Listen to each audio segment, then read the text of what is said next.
नया इनिशिएटिव आज हम लॉन्च कर रहे हैं जिसका नाम है प्लास्टिक से पुण्य। तो चिंता की बात यह है कि पिछले साल केदारनाथ से कुछ 21.4 मैट्रिक टन कचरा इकट्ठा किया गया, जो कि आंकड़ा 35 और 36 लाख था, वो आज कम से कम 60 से 70 लाख जा रहा है।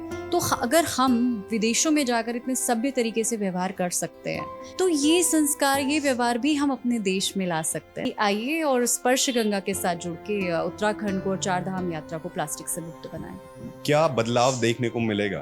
क्योंकि कोशिशें तो हर कोई करता है। हमें समझना पड़ेगा कि हमें अपने रिसोर्सेज को बहुत सोच समझ के खर्चा करना है। नमस्कार दोस्तों, इस वक्त हमारे साथ मौजूद हैं आरुषि निशंक जी। आरुषि निशंक जी जो पूर्व मुख्यमंत्री और राज्य मंत्री की पुत्री निशंक जी की पुत्री हैं, लेकिन इनकी अलग पहचान भी है। ये इंटरनेशनल मंचों पे अपनी आर्ट के जरिए इंडिया को रिप्रेजेंट करती है और जो 2010 में स्पर्श गंगे प्रोग्राम चला था उसकी चीफ रही हैं, उसको हैंडल कर रही हैं। मैम, जो आपने आज और इन्होंने एक नया इनिशिएटिव निकाला है प्लास्टिक से पुण्य, ये कुछ क्रिएटिव लग रहा है और थोड़ा सा उत्तराखंड की जो कल्चर है उससे थोड़ा जुड़ा हुआ भी लग रहा है। जी हाँ, क्योंकि मैं हमेशा कहती हूँ कि हमारी जिम्मेदारी भारत में रह रहे कुछ और लोगों से ज़्यादा है, क्योंकि हम उस देवभूमि से आते हैं जिसको हम उत्तराखंड कहते हैं, और ये वही जगह है जहाँ गंगा बहती है। और मैं मुंबई में भी, मैं एक्टर प्रोड्यूसर हूँ, मैं तो अपना इंट्रोडक्शन ये कह के देती हूँ कि मैं छुरी गंगा किनारे वाली हूँ।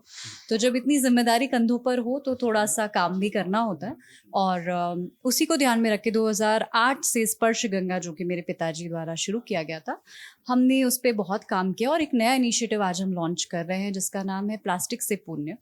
हमारी लगातार इस बात की चिंता बनी हुई है कि किस तरीके से तीर्थार्थी हर साल जो है वो संख्या में बढ़ते जा रहे हैं। पिछले 2022 से, जो कि आंकड़ा 35 और 36 लाख था, वो आज कम से कम 60 से 70 लाख जा रहा है।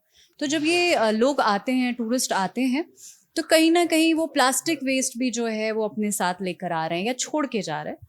तो चिंता की बात यह है कि पिछले साल केदारनाथ से कुछ 21.4 मैट्रिक टन कचरा इकट्ठा किया गया, तो जिसमें 15% जो है वो प्लास्टिक था। और हमारी चिंता ये है कि उत्तराखंड जो ये देवभूमि है, उसको स्वच्छ कैसे रखें और प्लास्टिक मुक्त कैसे रखें, इस बात को सोचते हुए प्लास्टिक से पुणे के इनिशिएटिव को हम लोगों ने लॉन्च किया है। मैम, आप बहुत यंग एज से इसमें इको एक्टिविज्म में हैं, तो आपको चैलेंजेस क्या आते हैं? और जो यंग पीपल है जो अभी यहाँ पे इतना इकोलॉजिकली एक्टिव नहीं है, जो इकोसिस्टम के लिए काम नहीं करते, खराब करते हैं, उनको क्या संदेश? देखिए, सबसे बड़ा जो चैलेंज है वो मैं कहूँगी कि एजुकेशन का है, अवेयरनेस का है।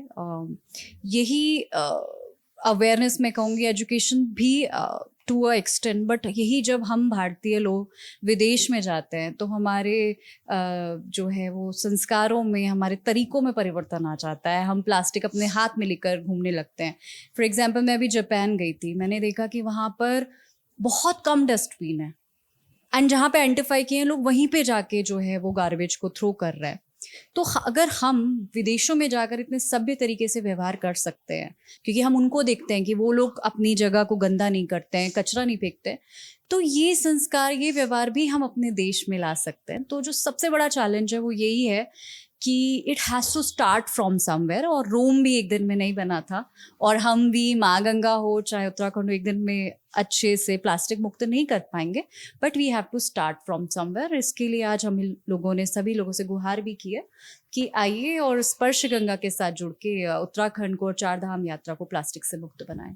अभी आप वहाँ पे दे रही थी भाषण, तो आप बोल रही थी कि जो स्विट्जरलैंड में लोग बैठे, they worry about the ecosystem, they worry about the rivers, क्योंकि उनने देखा है रिवर्स को गंदा होते हुए। पर अभी आप 2010 से 8 से काम कर रही हैं, पर गंगा में अभी जेरेमी वेड मॉस्टर के समथिंग, तो वो उनने किया कि कॉलिफॉर्म बैक्टीरिया बहुत ज़्यादा है। अभी भी हम ग्राउंड में जाएं तो नमामि गंगे के प्रोजेक्ट हैं, उसके बगल से नाला निकल रहा है। क्या बदलाव देखने को मिलेगा? क्योंकि कोशिशें तो हर कोई करता है। देखिए, बहुत अच्छी बात आपने बोली। थेम्स रिवर जो है लंदन की, वो उसको एक बार के लिए डेड रिवर घोषित कर दिया गया था, और उनके प्रयासों से, ब्रिटिशर्स के प्रयासों से उन्होंने उसको दोबारा रिवाइव किया है। तो माँ गंगा तो हमारे लिए जीवनदायिनी है। व्हाट कॉलरा बैक्टीरिया आपने बात करी, तो अर्नेस्ट हार्वेस्ट एक बहुत बड़े साइंटिस्ट थे। उन्होंने जब गंगा की बूंदों को लिया था, उन्होंने देखा था कि कॉलरा से लड़ने की सबसे ज़्यादा ताकत गंगा की कुछ बूंदों में है। तो माँ गंगा जो है वो हमारे लिए सिर्फ स्पिरिचुअल रीज़न से नहीं, बल्कि साइंटिफिक रीज़न से, इकोलॉजिकल रीज़न से, बहुत सारे रीज़न से बहुत इम्पॉर्टेंट है। ज़रूरत है कि ये बात समझने की, क्योंकि ये रिसोर्सेज इन्फिनाइट नहीं है। आज जो आप खाना खा रहे हैं, जो बिजली आप देख रहे हैं, जो पानी आप देख रहे हैं, वो इन्फिनाइट नहीं है। और हमारे काफ़ी शहर, जैसे ग्राउंड ज़ीरो वाटर हो गया था, बेंगलोर में भी ऐसा बोला जा रहा है। तो ये जो समस्याएं बनी हुई है, हमें समझना पड़ेगा कि हमें अपने रिसोर्सेज को बहुत सोच समझ के खर्चा करना है। और जो हमको भगवान ने, ईश्वर ने जो संपत्तियां दी हुई हैं, जो रिसोर्सेज दिए हुए हैं, उनको बचाना और संरक्षण करना बहुत ज़रूरी है। तो दोस्तों, आरुषि निशंक जी, प्लास्टिक से लेकर पुण्य तक, प्लास्टिक से पुण्य इनिशिएटिव अभी 1 महीने हो गए इस चीज़ को, और शायद ये बदलाव ला सके। जो फिलहाल अभी 4 धाम यात्रा भी चल रही है, तो बहुत सारे पर्यटक टूरिस्ट आते हैं, तो वो बहुत ज़्यादा गंदगी हो जाती है उससे। तो इस चीज़ के लिए, इस चीज़ को लेकर एक ड्राइव है, एक नया ड्राइव है। अब चेंज होगा, क्या चेंज होगा, वो सारा चेंज हम आपको दिखाएंगे। देखते रहिए हमें द न्यूज़ नेटवर्क।